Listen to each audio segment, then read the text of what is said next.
રીતિ રિવાજ લઈને જવાનો કદી નહીં વહેતો.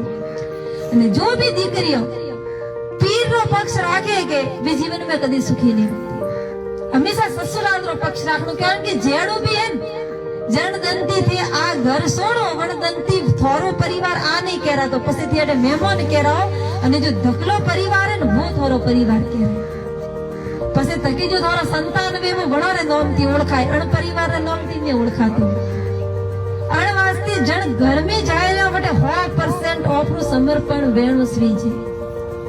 કદાચ એક થારી માં ભલામણ દીએ ને એક થારી હાવ ભલામણ દીએ તો પરણ્યા ફૂટી હાવરી ભલામણ મોનજો આ મો કહું. મેં તો ભલે ત્યાગ આવશે રામ ભગવાન આ ગિફ્ટ દીધી તો સીતાજીને કે હું થોડી તકે સંકલ્પ બંધ બાઉ કે વણ સમેરે માં રાજા ચાયત્રી રોણીઓ રાખે કે પણ રામ ભગવાન માત્ર એક સીતાને પરણ્યા વણ ફૂટી કદી કરને નહીં પરણ્યા. અશ્વમેધ યજ્ઞ કરવાનો હતો સીતાજી તો વનરે માં હતો અને વણ સમે હોનારી મૂર્તિ